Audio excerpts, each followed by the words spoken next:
GAD is a very complex anxiety disorder, which is often accompanied by other mental health issues like depression or other anxiety disorders. So it's not possible to capture everything in a single video. But what this video seeks to do is to help give some understanding of GAD, what causes it, how it's treated, and some of the challenges to treatment. Particularly important in GAD are people's beliefs about themselves and the world around them. This is why I have called the video The Battle with Beliefs. Anxiety disorders are diagnosed using something called the Diagnostic and Statistical Manual of Mental Health Disorders. Here you can see the criteria for diagnosing Generalised Anxiety Disorder, or GAD. In summary, GAD is excessive worrying for a period of more than 6 months that is not related to a specific type of worry, like social situations or panic attacks. The worry is much more general and frequently changes, and it will bring at least 3 of the physical symptoms listed here. Also, an underlying physical illness or drugs has to be ruled out as the cause of the anxiety for a diagnosis of GAD. There is certainly some evidence that some people are at a higher risk of developing GAD due to genetics. If a parent has an anxiety disorder, then that will increase the risk, though whether this is due to genetics or learned behaviour is difficult to separate. However, not everyone with GAD has a parent with an anxiety disorder, and there's plenty of evidence suggesting that environmental factors, particularly in childhood, play a part. For many people with GAD, there is a sad story from childhood. This may be neglect or abuse, maybe parents getting divorced, or parents with addictions, or maybe domestic violence. Any of these things can overwhelm a child's coping ability. If everything is falling apart around a child, the child may feel that it is their responsibility to try and fix things, even though they do not have the capability to do so at such a young age. This can lead them to grow up with unrealistic beliefs about themselves and the world around them, and to develop behaviours which reinforce these unrealistic beliefs and cause a never-ending cycle of worry and anxiety. Most of the beliefs held by people with GAD are around worry and their own ability to cope with life's challenges. They may believe that they have to worry about everything to make sure that they make the right decision, or to prevent bad things from happening. They may have had such an uncertain childhood that they constantly strive for certainty, and believe it's impossible to live life without being certain about absolutely everything, which of course is impossible. They may believe that they cannot solve problems or make decisions like other people do. They may believe that they have no control over their worry, and that worry will eventually drive them crazy. So they end up worrying about the worry itself. And they often underestimate their ability to cope with life's challenges. These unrealistic beliefs drive a constant stream of worry thoughts. I asked on a GAD forum what people worry about, and the list was huge and varied. But money, not being good enough, health, relationships, social situations, children and sleep were quite common themes.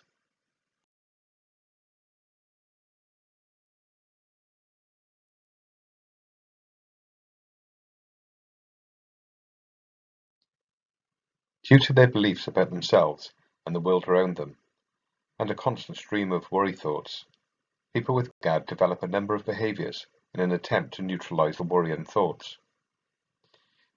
These often include reassurance seeking, such as asking friends or family, "Do you think I'm ill?" or "Am I making the right decision?" "Will my partner leave me?" or whatever it is that they're worried about. They may let a loved one always make the decisions because they believe they cannot make the decisions themselves. They may find themselves procrastinating a lot. For example, they may not hand in their homework because they worry it might not be good enough. They may constantly seek information about something they are worried about. This might involve Googling health worries, relationship worries, or worries about their children. Often they excessively plan everything in an effort to stop a worry becoming true, or because they believe it is the only way to stop something bad happening. If they believe the worry may harm them or drive them mad, they may attempt to avoid things like the news that may cause them to worry. Trying to suppress the worry is very common, and you'll often see on GAD social media pages what they call distraction posts, involving something to try and occupy their mind and turn focus away from the worry. These behaviours are an important part of what psychologists call the anxiety loop, and here is an example of the anxiety loop. In this example, someone with GAD gets the thought, "I will make the wrong decision" in work. It could be related to a simple task like declaring a product as acceptable during an inspection, or taking something out of the oven if they are working in a hotel kitchen. But they get the thought that they may make the wrong decision. This makes them feel anxious, and they start getting physical symptoms like butterflies in their stomach. So they try to neutralize their anxiety by performing a safety behavior. So they will ask someone else if they think that the product is acceptable or if the food is ready to come out of the oven. This whole cycle is driven by their belief that they can't make the right decision. But the act of reassurance seeking actually reinforces this belief, which feeds the anxiety cycle, causing similar negative thoughts to arise more frequently, accompanied by stronger feelings of anxiety each time. Getting out of this cycle can be really difficult. People with GAD spend a lot of time playing worry whack-a-mole, constantly trying to neutralize a worrying thought with an action or behavior.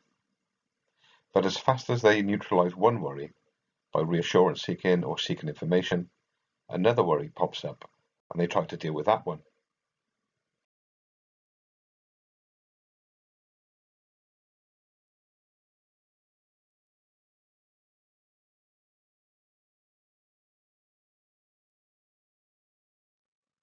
This can leave them feeling exhausted and frequently causes sleep problems.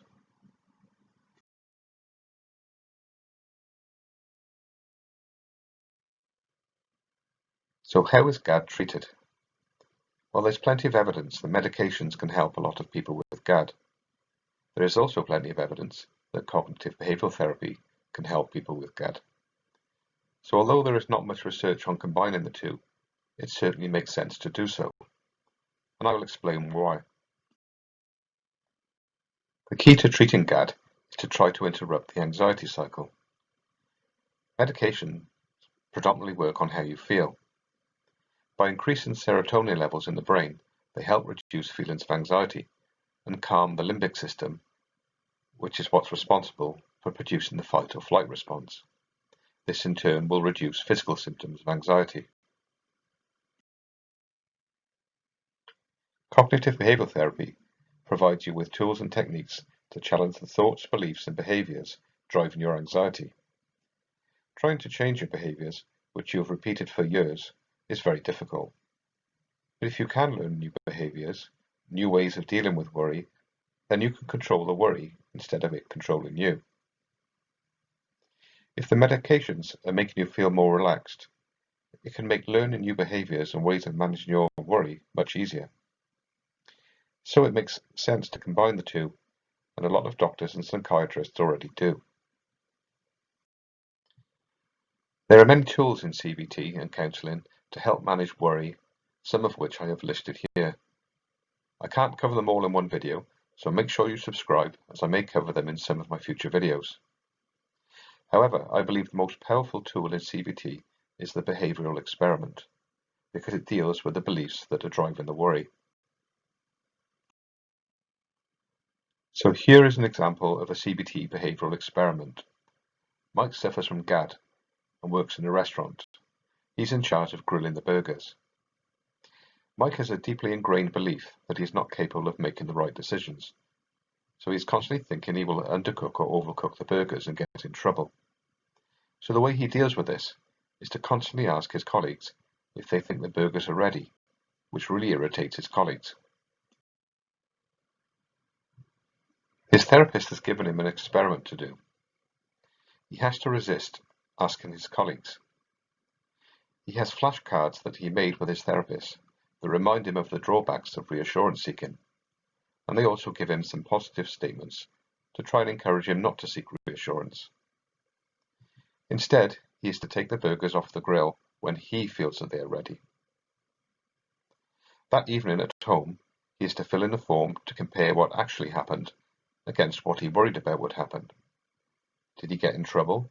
Did anybody complain about the burgers?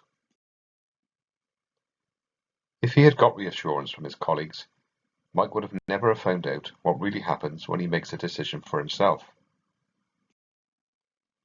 The last experiment was a small single worry, but some of the best experiments address the process of worrying itself. In this case, Annie believes she has no control over her worry, so she tries to suppress it. The therapist gives her the following experiment to do. First, Annie has to choose a worry or a few worries as they arise one morning. Then she has to rate the strength of each of the worries.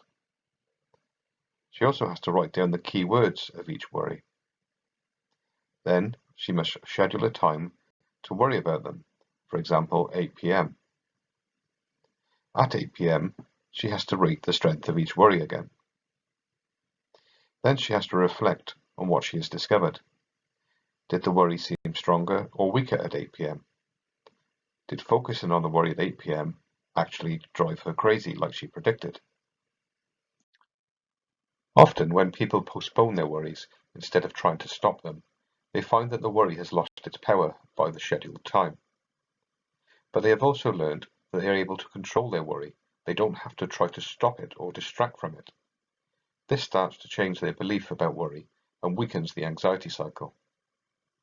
Of course, a couple of experiments alone will not cure GAD, but repeated experiments used in conjunction with other tools can help someone with GAD to have much more control over their anxiety. The client and the therapist have to work together to find the most efficient use of experiments, as you don't want to end up playing experiment whack-a-mole with every worry and thought. The experiments need to address the core beliefs driving the anxiety, and these vary from person to person. CBT is not always successful for everyone, and that's because there are quite a few barriers to recovery. For example, clients might often miss therapy because of some worry. They may be convinced that they have some illness and they may worry that they might pass this illness on to their therapist, and that will stop them attending the therapy session. Sometimes people go to see a therapist after many decades of having an anxiety disorder, and the beliefs are just too ingrained to change, although I believe you should never stop trying. Client expectations can be a problem. Often the client will try and use the therapist for reassurance seeking, and they can become frustrated if the therapist won't help them by giving them reassurance. But the therapist is not there to give reassurance. The therapist is there to try and help you learn how to manage your anxiety better. In fact, if they help you with reassurance, it will actually make things worse, not better. CBT often involves giving homework, but stresses at home can prevent people from doing their homework. And then sometimes there's other mental health problems, and they need addressing. And CBT may not be the best tool to address those other mental health issues. The aim of all my videos is to help people understand their anxiety disorders and to encourage them to seek the right kind of help. In England, you can get free treatment through IAPT, which is improved access to psychological therapies. You don't even have to talk to your GP, but you can also go through your GP if you prefer. In Wales, Scotland, and Northern Ireland, there is no IAPT, so you have to go through your GP. Sometimes the mental health charity Mind also have schemes running where you can access free therapy. If you want to have private therapy in the UK, you can go to the BACP website to find a therapist. Just Google BACP, find a therapist. BACP is the British Association of Counsellors and Psychotherapists. In other countries, you'll need to consult your national or state body, and unfortunately I don't know what they are in the many different countries. You can also subscribe to my channel for more videos on anxiety disorders and how to manage them. I also have a Facebook page called The Anxiety Sanctuary, so you can follow me by liking the Facebook page.